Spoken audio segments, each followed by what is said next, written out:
Hello, everyone, and welcome. Thank you so much for being here for our live workshop on managing receivables finance programs. My name's Carter Hoffman. I'm the trade editor at Trade Treasury Payments. Now, this certainly is a really interesting topic, and it's one that we're hearing a lot of interest from a lot of the banks that we're talking to around the world. And I mean, when you look at the size of the market, it's not really much of a surprise. So if we look at FCI data from 2024, it shows that the global factoring market is just shy of $3.9 trillion annually. So a massive amount there and still growing. 2024 it grew by about 2.7% year over year. Now, about two-thirds of that market is based in Europe, which means that there's plenty of opportunities for growth in other markets outside of that. So to just give one example there, data from the Efrexim Bank shows that only about 1 to 2% of the global factoring volume actually takes place in Africa. So that's about 42 billion of that 4 trillion euros takes place on the African continent. So again, a lot of opportunities to grow both there and in a lot of other markets around the world. Now, that might be why some of you are here watching this today. So of course, we're partnering with the EBRD's Trade Facilitation Program to put on this workshop, hopefully to bring a little bit of a baseline education and knowledge sharing to some of those banking partners or other viewers around the world that want to come in and learn more about what it takes to actually manage and run one of these programs day to day. So before we bring in our panel, who's going to talking about this in a lot more detail, I just want to quickly walk through kind of a rough agenda for the day to kind of lay out a bit of a roadmap there. So we're going to start things off just quickly defining, what receivables finance actually is, maybe dispel some misconceptions there. Then we're going to go through and talk about how banks design these programs, move on to talk about some of the risk considerations involved. And then we're going to take a look at things from a bit more of that tech and ops perspective and figure out exactly what it takes to run one of these programs day to day. And at the end, we're hoping to set aside some time for some audience Q&A, questions and answers. So if you are watching this live, please do drop those questions in as we're going through, and we'll set aside some time at the end to hopefully get through as many of them as we can. So on that note, I know it's a lot to cover in the next hour or so I don't want to waste any more time here.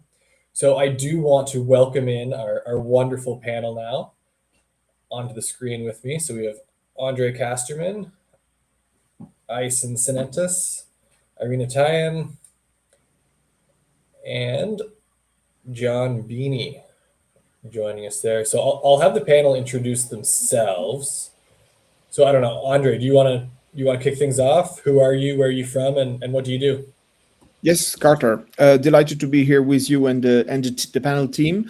My name is Andre Casterman. I'm an independent consultant since 2016, after 24 years at Swift, where I was focusing on introducing technology innovations to the top banks across transaction banking use cases, payments and trade. So I continue to do that and focusing on advanced technologies to digitize trade finance, and that includes also the digital asset technologies. Thanks, Andre. Aysen? Thank you. Good morning, good afternoon, everyone joining us today. I'm very pleased to be here. Thank you for the invitation.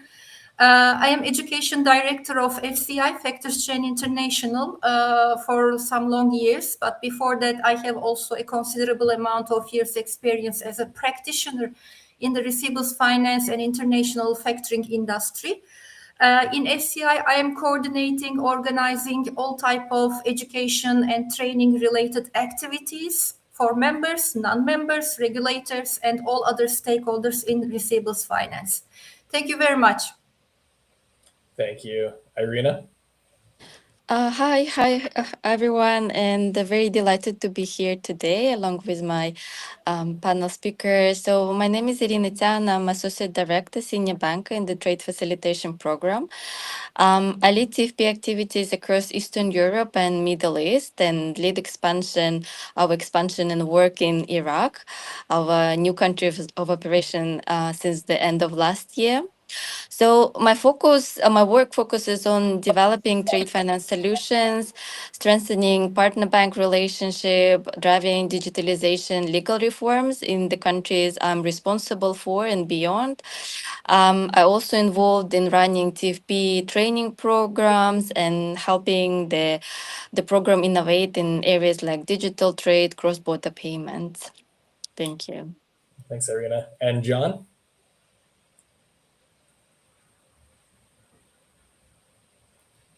John, I'm not sure if we can hear you there. All right, well,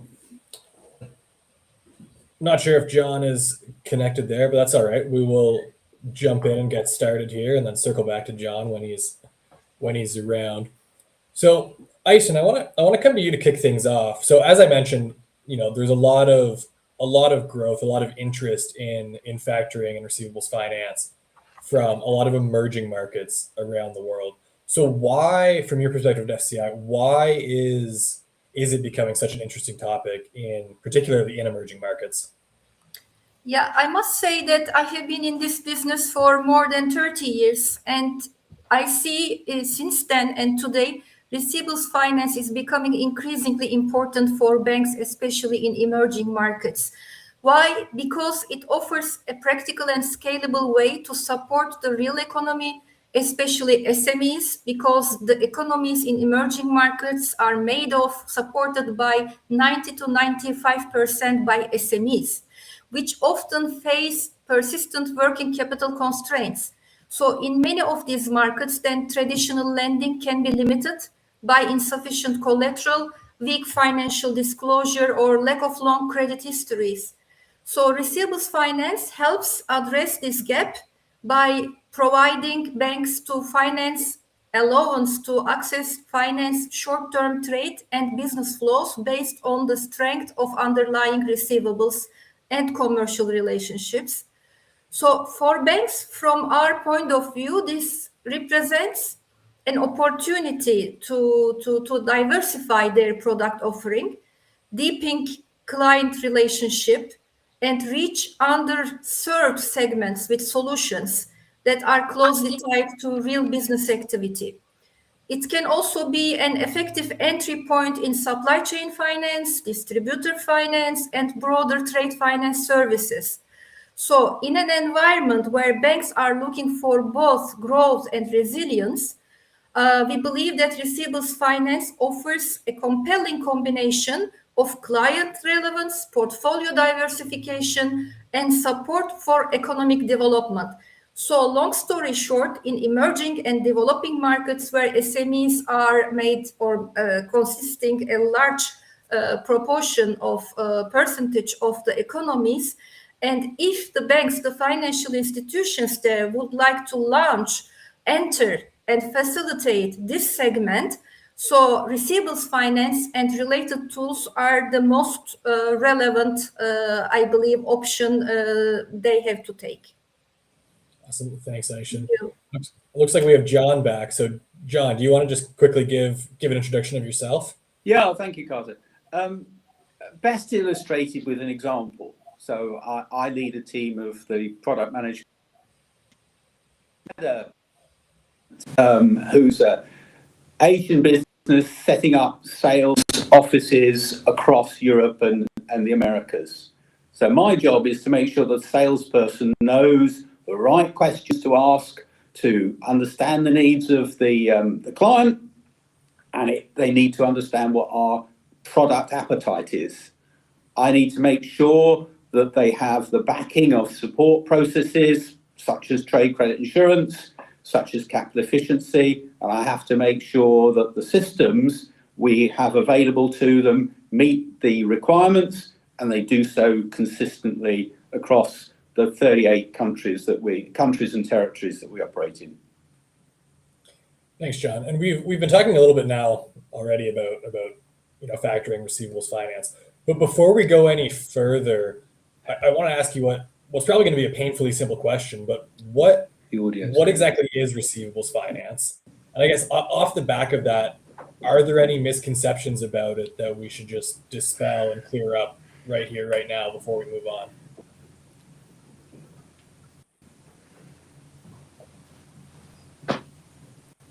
John?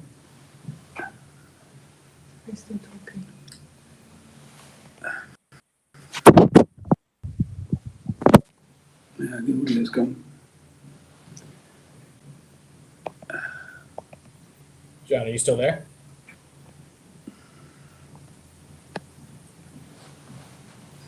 All good. Maybe I'll pass that question on to Irina. Do you want to give a quick background on what receivables finance is? Sorry, Carter, can you repeat? Yeah, just very quickly, like what exactly is receivables finance before we move on and cover it in a little bit more detail. So in the supply chain, right? So well, there are suppliers who produce the goods, and in order to have better access to working capital, they have these receivables, but they're waiting in waiting for the buyers to pay, and this is, you know, their assets and valuable asset to have a better access. So all this theme was around the receivables, like payments. They're waiting from the buyers, and usually those are, you know, bigger companies. They have a bigger weight in terms of, you know, imposing certain deferred payments. And here, you know, we're talking about receivables financing and how this can help for companies to manage their workflow, or SME have a better access to working capital. Awesome, thank you. John, anything to add to that, or any misconceptions that you see that we should clear up? I think one issue to address is the buyers and the impact on the buyers, because when you're starting a receivables program, and if it involves disclosure to the buyer, the seller will say, well, will my buyer consent? What will they think about it? Now, in my experience, buyers really want to work with reliable suppliers. To make somebody reliable, you have to have access to liquidity. So if we provide people with liquidity, they become a reliable supplier. And most buyers will understand that and be very supportive. It's also possible to address this because you can structure receivables finance without the need for disclosure to the buyer and the engagement with the buyer, particularly if the seller has a good track record in collecting the receivables. So we can tackle these issues, but that's an important one to address.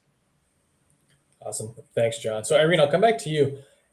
What are some of the customer needs that you see from banks today that, you know, perhaps traditional trade products aren't able to address, that something like a receivables finance program is able to come into?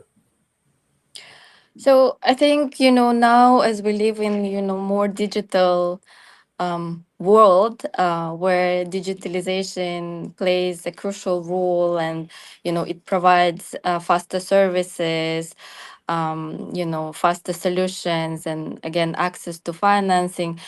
What we can see, especially from like a corporates, right, as they are quite sophisticated, so they want to see, you know, end-to-end process more digital, and, you know, have visibility of transactions and integration with their internal systems, which the traditional trade products, they cannot address, you know, this points, because I mean, originally they were structured as heavy paper-based, manual, time-consuming, and of course, you know, the banks and the regulators, governments, they look into aligning their legislation and provide infrastructure, you know, to make this process now more digital rather than paper-based, like we talk about MLETR, recognition of digital trade documents. But this is still, you know, in the process. And this is why I think the corporates, they're more switching into, you know, receivables and payable financing, where the process is already quite digital, and there's a controls in place and more visibility On that, we talk about the SMEs and like the access to working capital, right? And to have a more flexible structure because as they have restrictions, sort of, or they put, they are under restriction, to have this collateral, so complex processes and supply chain, receivable financing is a tool for them, to have a better access to financing. So overall, I think, customers, I think they want to have a simpler digital sort of integrated trade solutions, which currently still traditional documents they cannot address. And this is why I think banks, they focus on digitalization, automation, on the supply chain based financing models to better meet their customers' needs. Thanks, Irina. Now, Andre, Irina gave us a bit of a background there on some of the tech side and how we're seeing technology push this industry forward. But before we get into a little bit more detail about how these works, I'm curious to get your opinion from kind of that technology side of where you see the receivables finance market heading down the road. Yeah, sure. And thanks for the input from my fellow panelists here. Very insightful, because indeed I'm focusing on technology. I'm not a banker, but I think that's this whole receivables financing market is indeed has demonstrated that banks are keen to automate, because the volumes in that market have been skyrocketing over the last two decades. It's really the proof point that open account financing, working capital financing, has digitized faster than other instruments like the letter of credit, which are, or some transport documents, bill of lading, which are harder to digitize from a legal perspective and operational perspective. So it's a market that has digitized a lot. Irina has said it, because the volumes require automation, and also the competitive pricing requires efficiency. So all good. This is the purpose of technology, to automate, to increase efficiency. But now we have seen some indeed painful news in the market, and we continue to see some painful news in the market regarding fraud. Since September, we all know the names that have made headlines, and we continue in the private credit space, not receivables per se, but loans, to see more and more fraud cases. And this is where I'd like to bring in technology, looking forward, as you asked me, Carter, to be a tool to fight this fraud. The only fraud we witness are the ones that are leading to insolvencies. So we only see scratching the surface in terms of the fraud that are leading to insolvencies. But if we could use over time new technologies or existing technologies, doesn't matter which one, to verify entities, to verify individuals, to have more visibility on the past of some people, of some businesses, to better understand the context of the transactions, not only for fraud, but also for compliance. Who are they dealing with? And what are they actually doing? Like dual use goods, for instance. So using technology to verify, to fight fraud, to scrutinize, not just to check if the UCP 600 rules are applied. This is easy. This is done. I say it's easy because it's achievable with various providers, but really spotting the fraud that is so hard to detect is where we need to work more together, whether it's with banks, of course, with regulators. There are new technologies that the regulators are integrating into law that enable indeed credentials to be shared without sharing the whole data, and basically identities to be verified. I could think about a global legal entity identifier, which is one of the industry standards. It's not a commercial entity. This is why I'm mentioning it, which is enabling to verify entities and to really avoid the risks of hitting a fraud and losing money for the funders, whether it's your in the primary space or in the secondary space. So that's my aspiration, and that's where I think we have lots to do, in particular with the top banks and multilaterals, also and associations. We have them all here on the panel. I am also working with ITFA, as you know, and working with the governments to allow us to digitize more and to use new technologies when needed to indeed make sure that we can fight this fraud and keep up with growing anti-money laundering regulations. I'm thinking about the new AML regulation in Europe, for instance. Awesome. Thanks, Andre. No, thank you for laying out some of those aspirations. But of course, before we can get to that kind of aspirational future state, we have to have more and more banks that are actually using these kinds of programs and launching them. So I want to get into some of the details of that. So John, I want to come to you. What are some of the key questions that a bank, once they've decided they want to launch a program like this, what are some of the key questions that they should be asking? Well, I would go back a step. You really have to start with understanding your customers and your prospective customers, because they do, though, whether they're SME or large corporate, whether they're doing business domestically or doing business by export, and how the product fits with your alternatives. That's very important to the design of any program. And I'll just give you an illustration. I was in Asia, I was going to meet some clients. I was briefed by a banker who said, well, this is a very large corporate, they're not going to need receivables finance. And we sat down with the customer. They had a receivables finance program for one of their overseas subsidiaries. And the reason for that was it was thinly capitalized, but it had of and a great growth aspiration. And providing a loan for that was going to be difficult. Receivables finance, absolutely ideal. So do understand the underlying needs first. They should also then look at the regulation and the law, because that's the foundation on which to build. If you take the EBA, articulates in quite a bit of detail the expectations of a receivables finance business. And then the third thing is, well, where do I go to learn? And I've learned an immense amount from FCI and from the industry associations. They have professional qualifications. I've gone through, I've done that training, I've got the certificate, and that's a foundation for me and the people around me to build upon. Thanks, John. And I mean, you mentioned the importance of training and learning in that sense. So Irina, I want to come to you. What training or capability gaps do you typically run into when you're launching these programs, or when you're seeing partner banks launch these kinds of receivables finance programs? Thanks, Carter.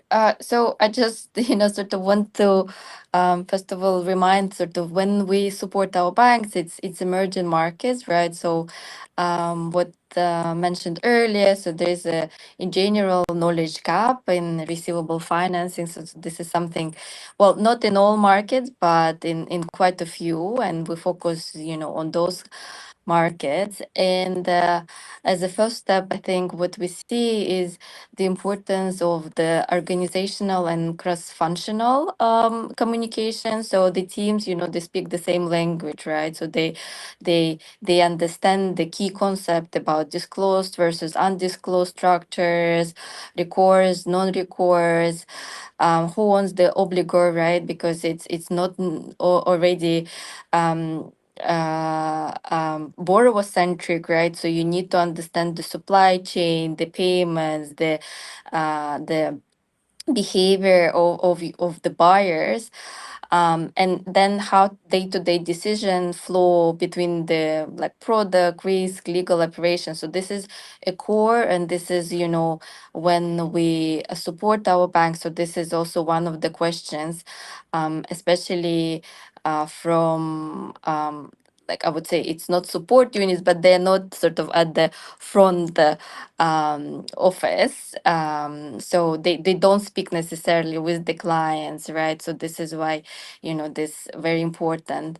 The second, I think, most important area is about risk management, right? And managing receivable financing, because as Andrea mentioned, this is very operationally heavy product and programs where you, again, I will repeat, you shift your approach from borrower centric to obligor centric. And this is why once you finance those receivables, you need to monitor these receivables and focus on areas like as a concentration, dilution analysis, right? Eligibility criteria, invoice verification, like fraud, what already been mentioned,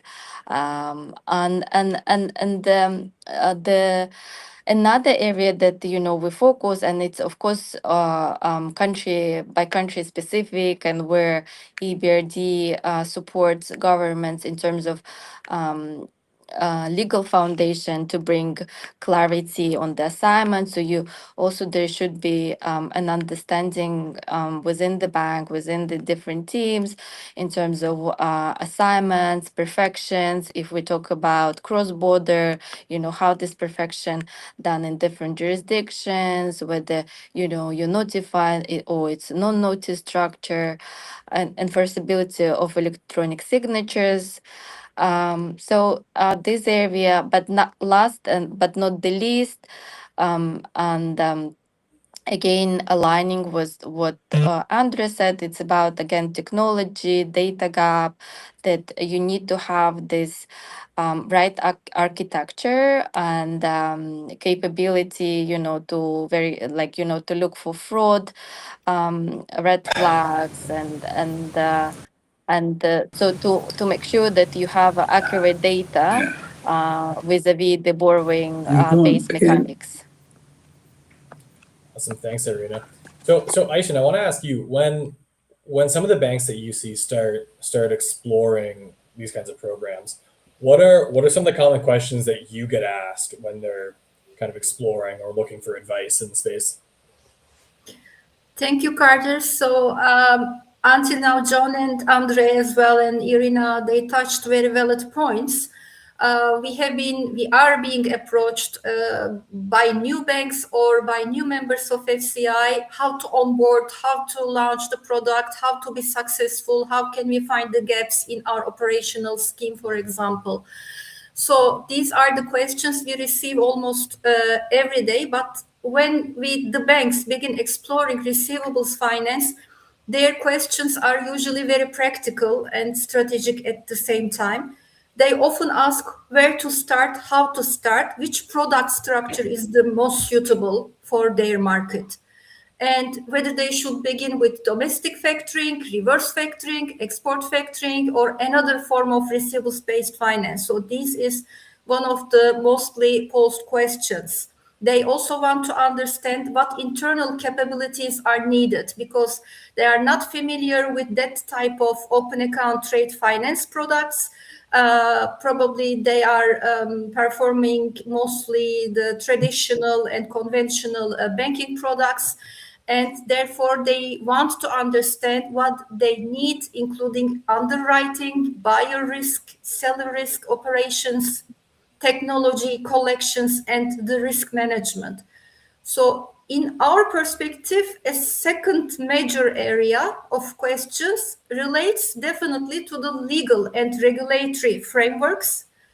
Banks often ask whether the assignment of receivables is clearly recognized in their own jurisdiction, or whether notifications is required for assignment of the receivable by the buyer, how enforceable is the transfer, how competing claims are handled, what happens when there will be a dispute, for example, a commercial one, the FX regulations, or whether tax, accounting, or licensing issues may create any obstacles. So these are the questions we mostly hear from our members and also in the market. So in this context, possible approach to legal structure can, of course, it's vary depending on the market.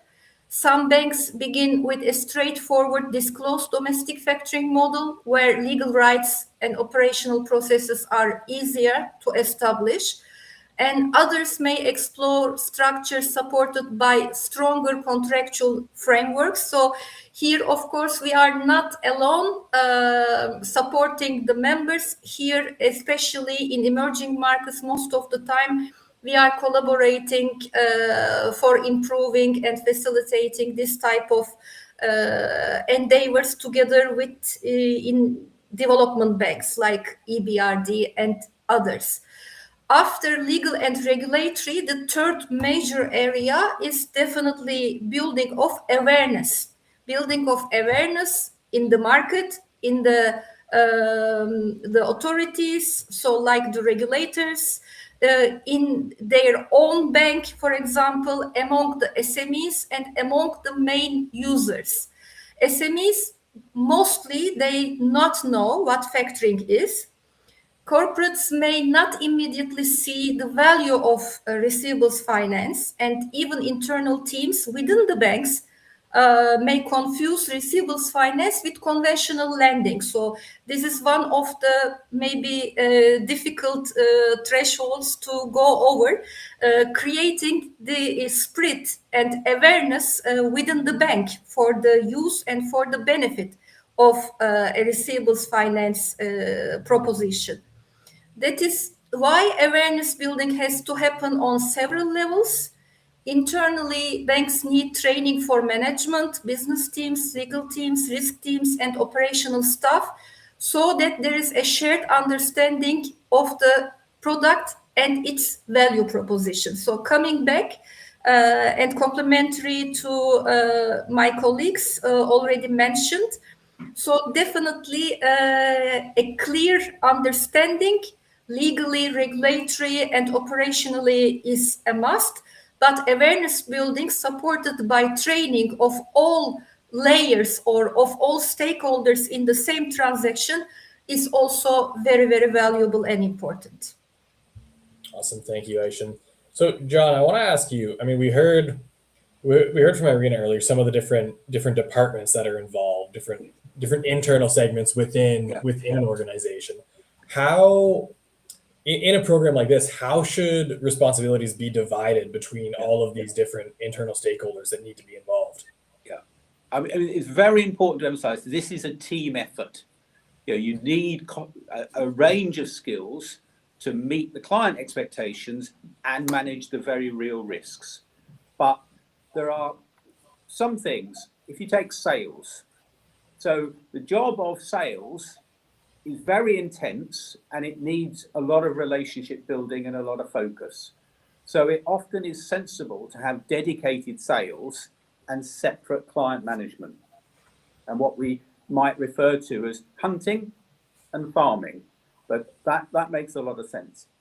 You also need checks and balances. So sales meet the relation, the client, establish the needs, get evidence of their suitability.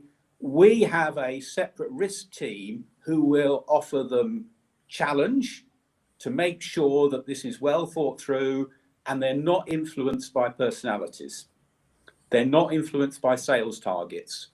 Their priority is the management of the risk, making sure that we deliver to the client's expectations. So there's deliberate separation.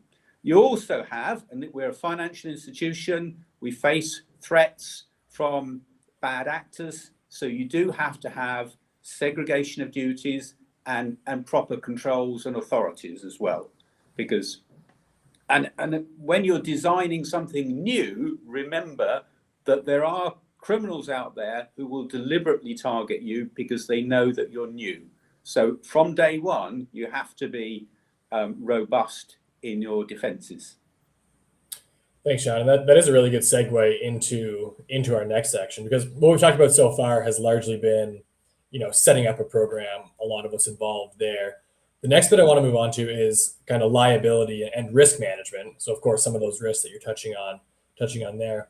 So Aysen, I want to ask you, once a program like this is in place, from a bank's perspective, what conditions need to be met in order for receivables to really be financeable?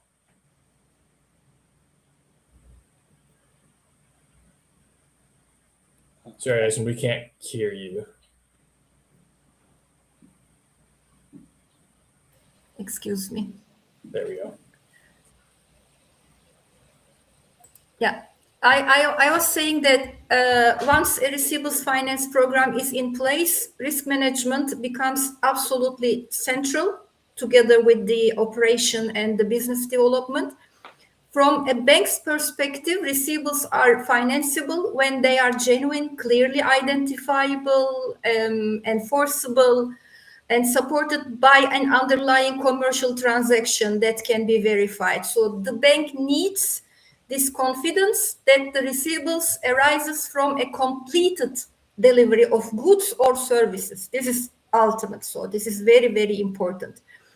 That there is no material dispute attached to it, and that the payment obligation is legally valid and collectible. So this is what we mean also in the academics of factoring. So factorable accounts receivable, which is legally assignable and also collectible, enforceable. So in practice, banks will also assess the quality of both sides of the transaction.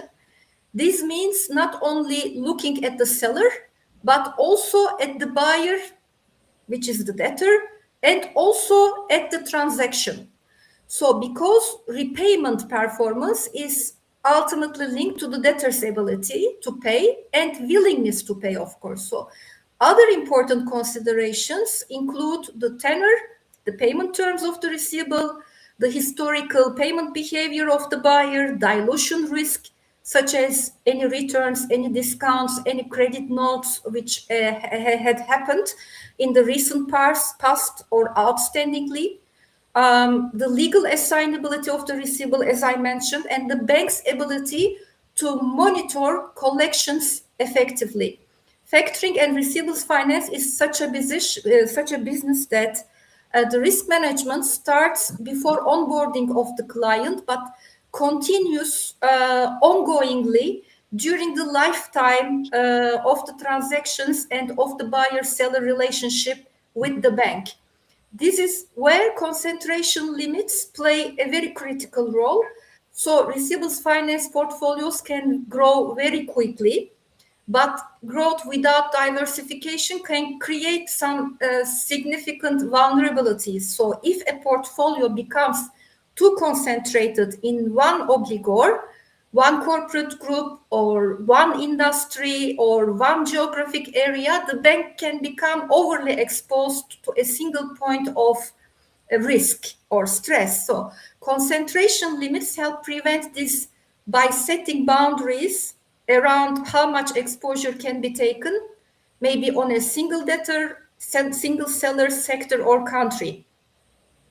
This is a risk management tool, but also a discipline mechanism for the bank and for the users, so for the stakeholders in the same transaction. So they ensure that the bank is not simply building volume, but building a balanced and resilient portfolio, a healthy portfolio. So in that sense, concentration management is not just a technical risk tool, it is one of the foundations of responsible buyer management.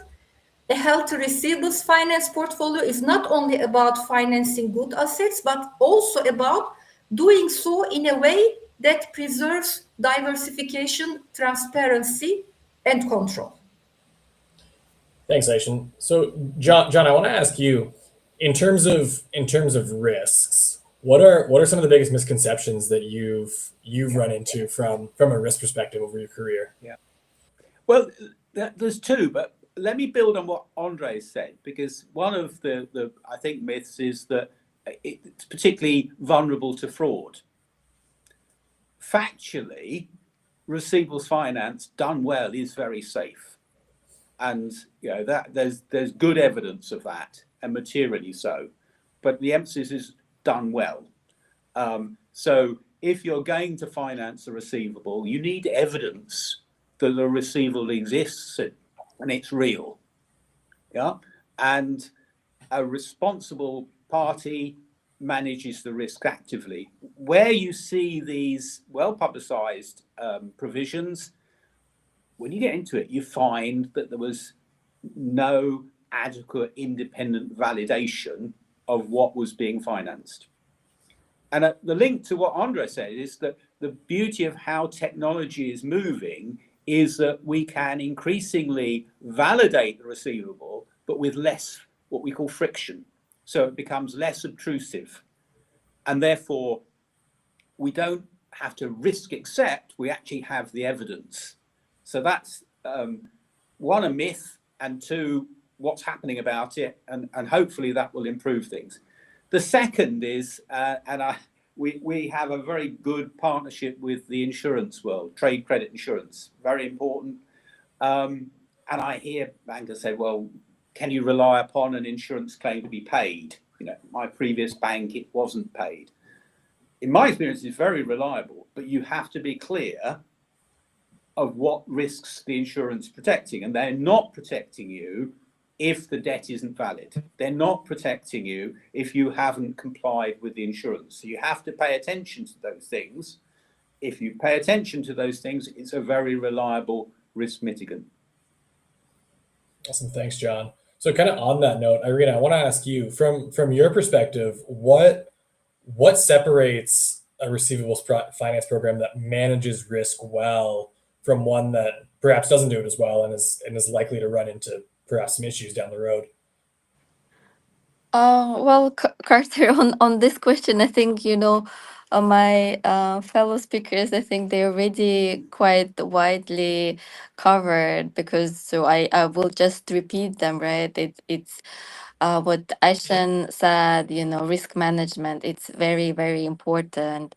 Concentration, look for the payment behavior, dilution risk.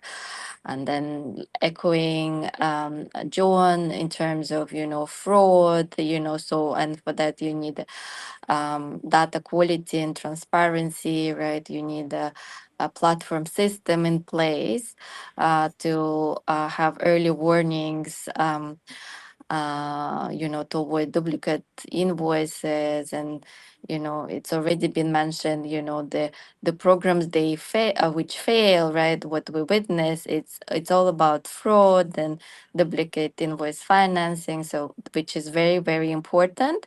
And then echoing again, Aysen, about managing receivables, right? So because it's ongoing programs that evolves, you onboard more suppliers. So and it's very important to have controls in place, which in the long term sort of will support your program to be successful.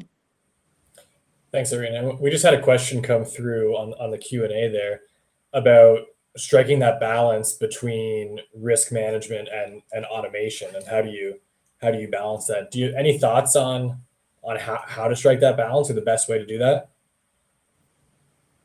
Maybe actually it's for John to cover. Yes. It's a brilliant question, and it's one we constantly wrestle with.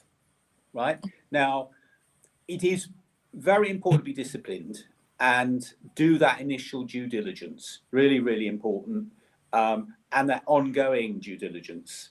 And you have to be disciplined that if somebody asks you that you're going to skip that, then don't. However, technology is making it easier. As you're able to ingest data from somebody's core accounting systems, then you have the insight to the quality of the receivables that you need, but it's quicker and it's efficient. So there's scope for it, but you do need to set some disciplines. And from a a needs-based selling point of view, it's really important we take the time to properly understand our clients, their liquidity, their requirements, and we give them a solution that is going to really help and endure. And little things like if there remains a receivables finance need, but there's a residual gap in their working capital, you've got to find a solution for that. You don't give half a solution. So, but really interesting. And perhaps another point is there's technology partners out there, and they're working on this thing, and this is where we want to collaborate. So great opportunity for technology out there. Yeah, thanks, John. And of course, as we said, like technology, there's a lot of applications. We've kind of covered some of those applications, but as you mentioned, there is that need to, at the end of the day, pick a vendor if you're going to move forward with this. So, Andre, I was going to ask you, what decisions should a bank make, or what factors should a bank be looking for when they're going through that process of choosing a tech provider? Yeah, first of all, I think the banks have become tech providers themselves, not selling technology per se, but they have built in-house technology. So one question could be, do they need a third party? Because the more they can integrate and own the tech stack, the better, because that tech stack is not just a back office function like we had 30 years ago, or maybe even 20 years ago. It is now really the control tower of the receivable management, financing management programs. So the key providers, in my view, in the future will be the ones that enable data sharing at country level, at industry level, and regulators more and more are supporting the idea of sharing more data to detect fraud, because before fraud becomes a real financial hurdle, and to limit financial losses. So that's where the input from banks and their influence onto the market, onto those data sharing platforms and the regulators to allow for data sharing is essential, because you can buy a tech platform. We know the big names, and I will not name them. You can buy it and put a program in place. But as we said during the panel, the key is the discipline, the governance, the enforcement of eligibility criteria, and the ability to verify data. And this is not done by individual receivables financing platforms. It is really internal. These are internal decisions made by the banks, in particular with regards to governance, eligibility, and the discipline to run those programs as they do today. We see the losses are mainly on the non-bank lender side, where this governance is not as seriously implemented as it should be. So my goal again is really to make sure that we move from a world where technology is telling us what we expect. We have used technology to automate, where basically technology can tell us what we don't know yet, like a registry telling us, again, whichever tech being used for that, a registry telling us this entity does not exist, or this receivable has already been financed. So how can we use technology to achieve this level? And I think the data sharing, whether it's on blockchain or others, we have no time for a long debate on that, but the regulators are integrating those new technologies into law, in particular with eIDAS 2 in Europe, where verifiable credentials can be shared without sharing all the data. So it's data sharing without on a selective basis. And if you combine this with AI technologies, which can massage this data, analyze the data to tell us what we are desperate to know, but unable to do it as human beings, then we can actually come to a point where the technology role goes really beyond automation and efficiency, and really goes to protect the lenders. And that's really where we have to get to. Thanks, Andre. John, do you have anything to add to what Andre said from kind of the bank perspective? Yeah, little basic. I mean, in any IT project, it's absolutely important to be really clear on your goals. In the first place, establish milestones and have the right people in place. And the person who's been managing your static state isn't necessarily the right person to take on a major transformation project. And the only other practical, if you are, whether you're building it or buying it, the testing, test for that, what we call the happy path, when things are going to go right, but most importantly, test for the unhappy path, because if anything could go wrong, you need to make sure that it's not going to, bring your system down or slow it down. And final point is about the importance of training. When we launched a major system upgrade, we train the people and then we set tests to really prove that people could operate efficiently and effectively with the new systems. I hope that helps. No, very useful, very useful. So, Aysen, I want to come to you. So, John kind of drew that comparison of the happy path, the unhappy path, which of course, raises the question of when things do go wrong or challenges that banks might face when they're implementing a tech system or whatnot. So, Aysen, I'm curious, from your perspective, has there been any, I suppose, common challenges or the like that you've seen clients run into from your conversations around? If we talk about the technology side, so regarding the technology, of course, the bank's having some challenges from time to time, because technology is one of the areas where banks often underestimate the complexity of implementation in receivables finance business, especially. However, they have to understand that the receivables finance is highly data driven, and they definitely need a very good software, a very good technology support, a very good risk management tool as well, not only for operations. They have to use the technology up to a very certain high level for the risk management, because without the system integration, this is one of the common challenges, it doesn't work. So you cannot evaluate the risk in your portfolio. Banks usually may have a core banking system, which is not maybe speaking with the factoring system or the receivables finance system. This is one of the challenges, but today in the market, there are a lot of providers, tech providers, software providers, providing some modules and plug-in type of systems for integration.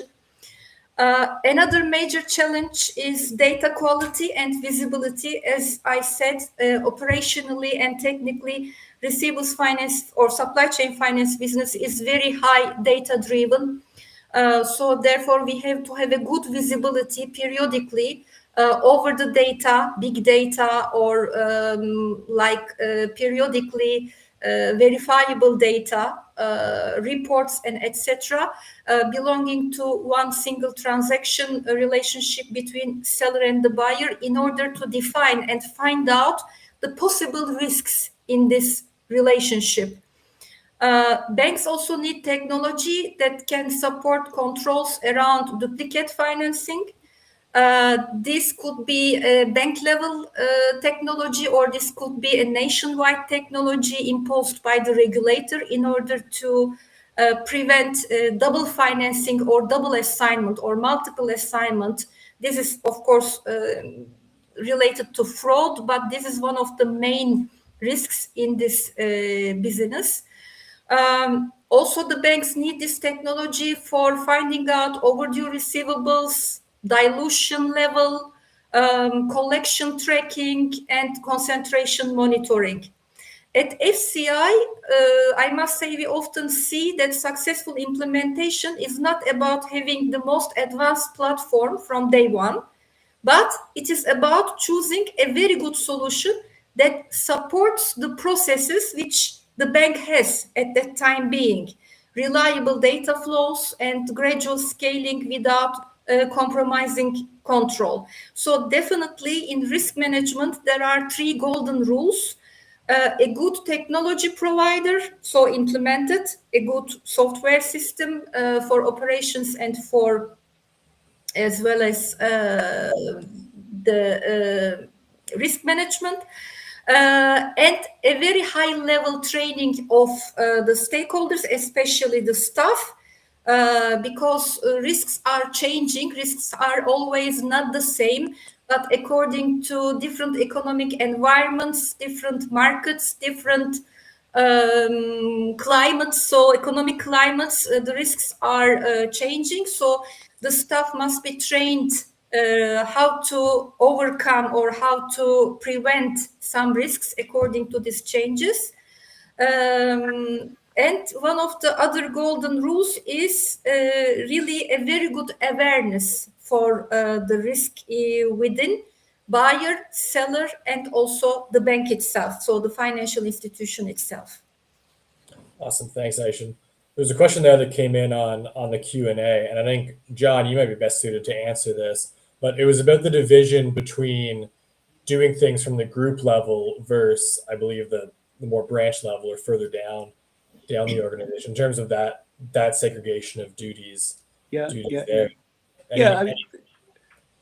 I mean, one of the models I've seen work is you have your relationship management in the branches. They meet the customers, they understand their needs.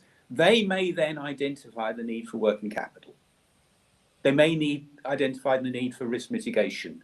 With a corporate, they may identify the need to improve free cash flow or de-risk. And they need support from specialists to convert those needs, validate them, and then design a solution. So having those people local is important. And this is governed by regulation as to whether you deliver for that within that particular jurisdiction or you deliver it over a region. What our clients need, because they will be exporters, they will operate across regions, across multiple regions, is that consistency and understanding what you can do. So in that way, you've got that balance. But I really value the role of the relationship managers, but they need to be backed up by technical experts, because, you know, as Aysen's pointed out, you have to get into the detail. Can you own this receivable? Do you have priority over this receivable? Can you validate this receivable? It gets quite technical. One of the fun things I do is I read contracts, you know, document like this, and it's describing the product. But you have to go in and you have to ask questions like, you know, what would happen if somebody breached the contract? You have to understand that, because that is what underpins the receivable. Awesome. Thank you, John. So far, a lot of what we talked about has been fairly internally focused around what banks and organizations can do internally. But obviously, setting up a program like this isn't something that you have to do on your own. So Irina, I kind of want to switch gears and talk a little bit. I mean, of course, we're doing this webinar in collaboration with EBRD TFP. So I want to ask you, in terms of the work that you guys do, what are some of the initiatives that TFP has in place to help partner banks get to a level where they're able to launch a program like this? Or maybe once they've already launched a program, what kind of supports might you guys have available for them? Thank you. Well, it's a good question, and it's a core, work that we do and try to support our partner banks. So here we leverage as a development bank, ability to support them through advisory services or targeted training. So we usually engage with the consultants, experts in the area, right?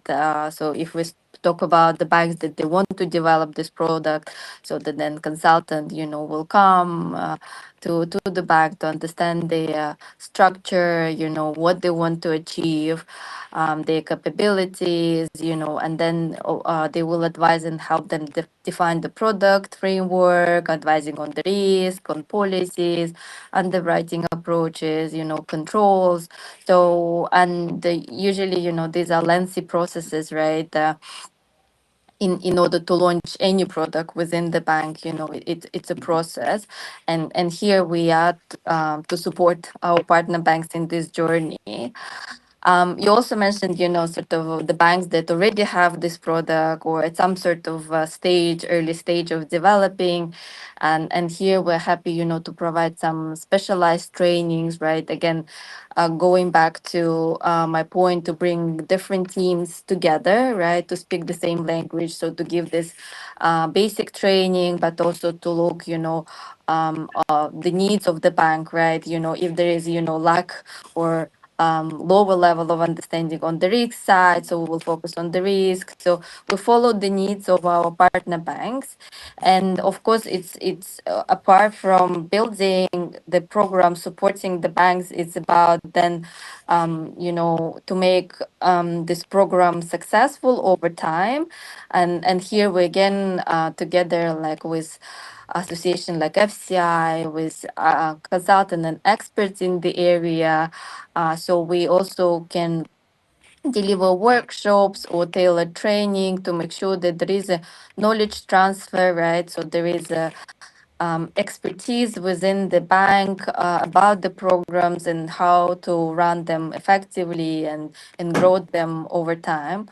So it's a lot of I think work on our side in that respect, and of course, the work starts apart from the partner banks level.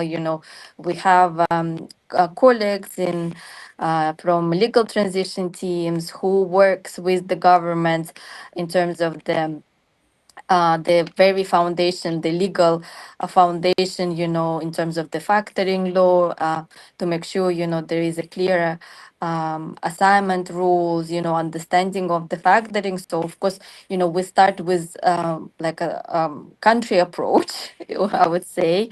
And then also we look in terms of the registries, and then, of course, at the same time, we work with the banks, and in different countries sort of a different approach. Sometimes it's government sort of top down approach. Sometimes it's from banks to governments, right, where they have very active communities of a banking community who wants to develop. So yeah, different markets, different needs, but we are there to support in every way possible our partner banks.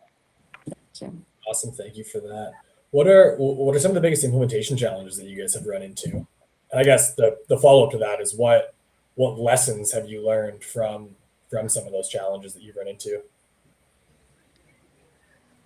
I think, maybe, I think it challenges. I mean, I think everyone understands it's a process, right? It's a process about building the product, having policies, having controls. But I think most and foremost, it's about, institutional readiness, like people, right? People, they drive the change, they drive the development. So it's very important to start with that, in my opinion, and what I see, at least in the markets that I'm responsible for. And of course, later on, of course, goes like processes and systems, it all needs to work together and smoothly, to develop and run successfully these programs. Awesome, thank you. Aysen, I want to ask you kind of a similar question, but from the FCI perspective. How does, what kind of programs do you have available? What challenges are you seeing from organizations that you work with? Yeah, thank you. First of all, from FCI's perspective, there is a very strong collaboration and complementarity with EBRD TFP perspective. We have been working together and providing a lot of different type of capacity building efforts together with them, supporting the trade ecosystem or strengthening the partner bank capacity, helping markets to expand, and so on. Indeed, what FCI brings is a combination of industry expertise plus practitioner experience, training, and global market connectivity. We work closely with emerging markets, but not only with the banks in emerging markets. So we work also with other stakeholders who have some potential in the market. So regulators, other authorities, maybe risk management companies, maybe technology providers. So we work with all of them in order to build internal capabilities and training the teams and support the market adoption of this product. Indeed, there is a nice and very smart statement in medicine I heard from a doctor. They say there is not sickness, there is a sick person. So because the same sickness can appear in different ways in the same person or different persons. So therefore, we have to identify and analyze the market plus the financial institution in that very market in order to support them or in order to maybe help them, assist them to launch and develop this product in this market. So I would say the perspectives are not competing, they are highly complementary. EBRD, TFP, and other development banks looks at the broader enabling environment and the importance of trade and private sector, while FCI brings next to it the specialist lens on how the receivables finance can be built in practice and sustained over time. Awesome, thank you, Aysen. So, Andre, I wanna come to you and ask a bit of a forward-looking question, I suppose. Your opinion on the future state of the technology. So do you think that new technologies like digital trade documents or things like tokenization, whatnot, that these are really gonna change the space in the near term, or are we still a long ways away from these coming in and having that real kind of practical impact?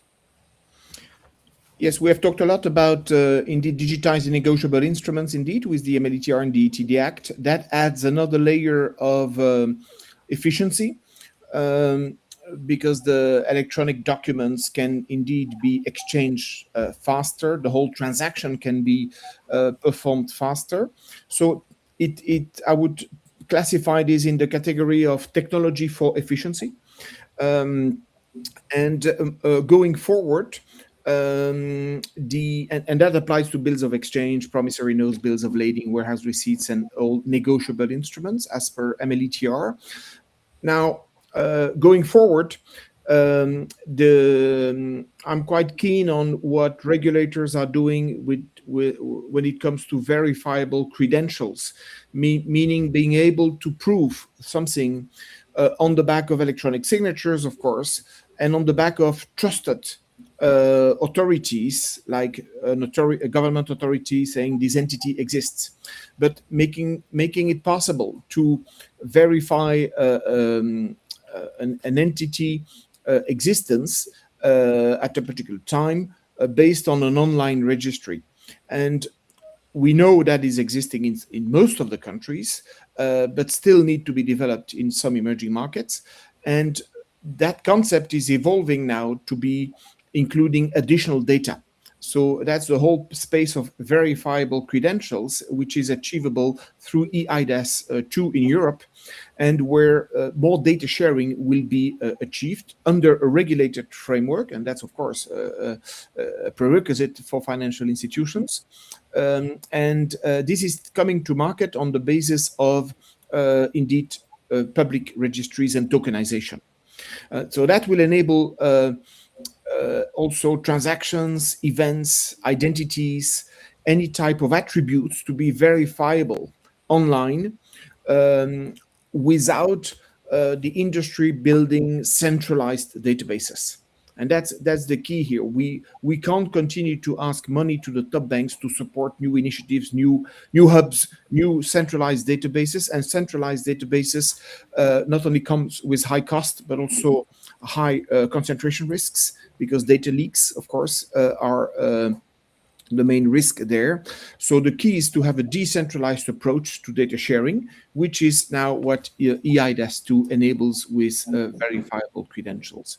So more verifiability is achievable around entities, transactions, events on transactions, like the funding of the financing of a receivable is an event, and that will feed some indeed governance processes that banks are putting in place, but where indeed, as John said, there are still some frictions sometimes because the data is not easily accessible. So that's what I'm looking for, because having worked for decades on technology for efficiency, but without the right governance, technology can scale. The lack of strong governance. And of course, this is a recipe for disaster. So we want technology to protect the lenders on the basis of more verifiable data. And then, of course, if there is any magic, it will come from AI, which is going to indeed better understand the transactions in order to spot money laundering activities or other types of risks that the lenders might be hit by. So that's the roadmap. But what I like very much around the world, US, Middle East, and Europe, is that the regulators are busy on those concepts and integrating these into law, because that's essential, of course. Yeah, thanks, Andre. Question coming up there on the screen there for Andre. With the recent conflict in the Gulf region, how does trade digitization come in facilitating payment and the clearance of goods? Well, we have seen that also with the impacts of the tariffs some time ago, where trade digitization allows indeed trading counterparties to be more agile when they have to shift suppliers, when you have to indeed source goods from new regions, new countries.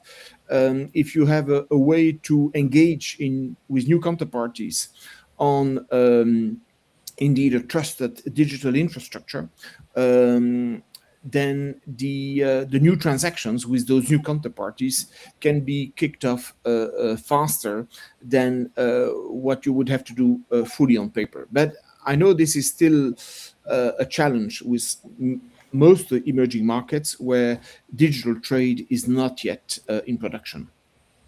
Awesome. Thanks, Andre. John, I want to ask you, kind of in a similar vein, in terms of there's technology changing, but just in general, like looking ahead, what are some of the biggest changes that you would expect to see in the receivables finance market in the next few years? And I guess the follow-up to that is, what would you then recommend, a bank that's starting down this path now to put in place now to prepare for those changes coming down the road?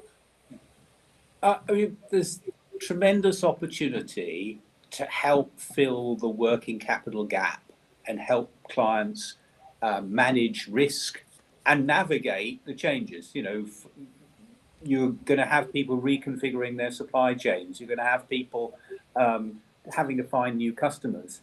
The issue you just raised, you've got situations where goods may be delayed because of what's going on in the world.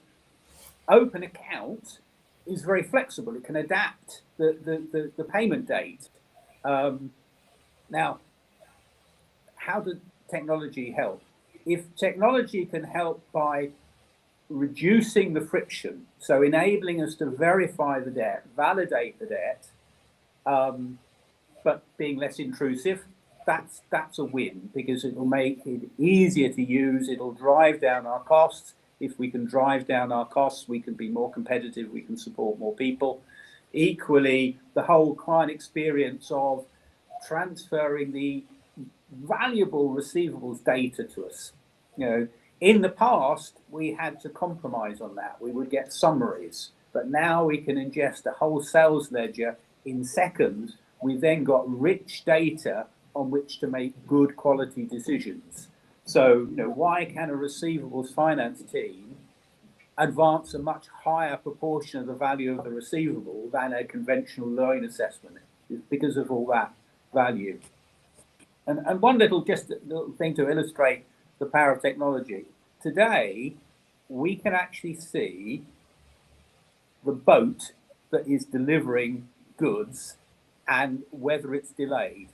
And we're now thinking about, well, if it is delayed, how do we support our client? What extra credit do we have to provide? What extension of terms do we have to, because down to that level, extraordinary.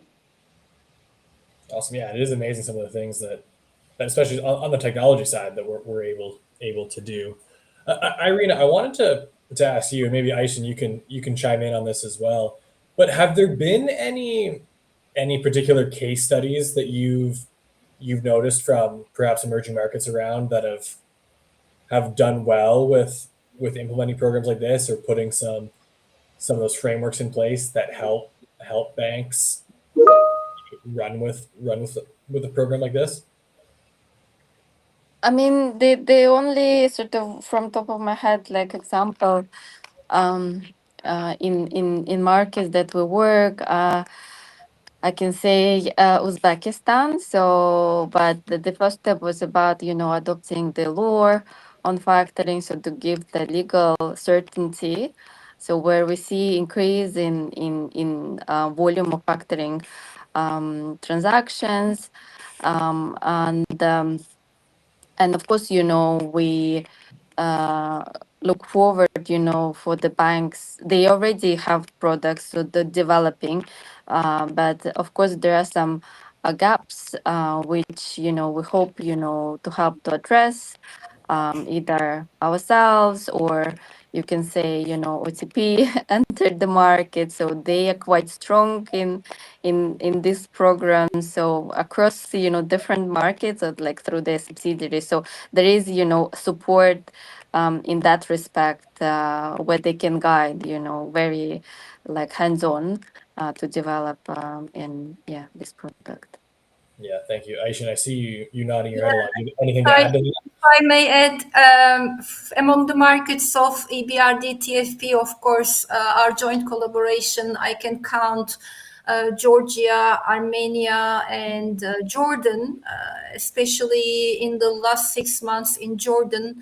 After the support and initiatives of EBRD, together we gained maybe 2-3 new members. So each of them would like to be active and operative as soon as possible. They are looking and working very determined to it. So I can mention, next to Uzbekistan, I 100% agree with Irina. I would like also to add Jordan, Armenia, and Georgia as well. Of course, there are other very successful markets like Egypt, for example, is a very good example for improvement in technology, in operations, in the legal infrastructure. We can add also as a case the Turkish market, how it evolved and how the volumes increased. So these are very good examples for the others, for the newcomers who would like to follow the same path. Awesome. Yeah, and always good to have success stories and case studies to be able to look to when you're thinking about these sorts of things. So just looking at the time here, we are almost out of time. But before we wrap up, I want to make sure that we get a chance to give each of our panelists kind of one final word on the topic. So the question I'm going to ask to all of you is, if there's only one thing from this entire conversation that someone who's listening is going to remember when they leave, maybe it's tomorrow, maybe we're talking 2 years down the road when they think back, what should that one core message, in your opinion, be? So John, I might start with you on this one. Okay, yeah, this is something really important to me. When I was in sales, I negotiated a receivables finance program with the business. It had been established about 5 years. It had used up the share capital, used up the loans from family, and got to the point when it's a really good product and they're starting to get big orders, but they had a working capital gap. So we put Receivables Finance Programme in place. I then subsequently managed this relationship 14 years. After 14 years, they received a takeover bid from the PLC. One of the directors was able to retire, the other banked some wealth and joined the new firm. Now, in that 14 years, we earned a lot of fees. But the key point is they'd never had to give up their equity. They didn't have to give a charge on their personal property. They'd grown up, down, but grown steadily, had assured working capital, did not overtrade. We also happened to manage the risk of buyer default. Rare, but if it had happened, it would have been devastating. We protected them from that. That's something to be proud of. That's Receivables Finance really delivering for an entrepreneur. And we all want to see more of that. Awesome. No, very good story there. Andre, same question to you. One core message you could get out. I'd like to focus on governance, because indeed we heard from all of us, I think, that discipline in terms of eligibility, fraud protection is essential. And we know technology can scale operations, but of course the operations have to be robust. Otherwise you're going for a disaster. So I would say that the governance is the difference between a technology platform that enforces your controls and one that simply automates your exposure. So that's really the key message. Technology is important, but governance is even more important. Awesome. Thank you. Aysen? Yeah, from my side, I think that receivables finance is not be treated or considered just a product. It is really an ecosystem capability, including a lot of different stakeholders in the pot. So it succeeds only when the legal frameworks work, institutional readiness is there, risk discipline is enforced, technology and market awareness. So everything all come together. So banks really should not see it as simply as another financing tool to add to their portfolio or to the shelf, but they must see it as a strategic capability that can help them to unlock the working capital for businesses, especially SMEs. So we are underscoring, highlighting always SMEs, but of course, this is not only for SMEs. These products, these financing solutions are all for all type of businesses and corporates. But as SMEs has big problems and issues having access to finance, so we are underlining SMEs most of the time. And with all of this, the banks can create meaningful value for the wider economy. This would be my takeaway from the webinar of today. Amazing. Thank you. Irina, last word over to you. Last. Well, I will return to people. And the importance of capacity building. Yeah, just to repeat, it all starts with people, right? Of course, then, governance and system, they come in place. They are very important tools. But banks and other financing provider companies, SMEs, they need to understand the value of this product. And to result in the case which John mentioned, so yeah. Amazing. Yeah, so it is at the end of the day a people business, as most things are, but of course it's not just a product. It is that entire ecosystem made up of technology, governance, the legal aspects, legal frameworks, and when done right, as we heard the story from John there, it can be a very powerful tool for helping businesses grow and develop along that path. So thank you so much to all of our panelists for being here and joining us through this conversation, and for everyone who is watching this live. Really good to have you all here. Please do consider subscribing to TTP. Following that, we do have a lot of content like this. You'll be able to hear a lot of other thought leadership from this panel of experts, as well as plenty of others. So please do consider that. But for now, thank you so much for being here. Thank you, Carter. Thank you. Thank you. Everyone. Thank you all.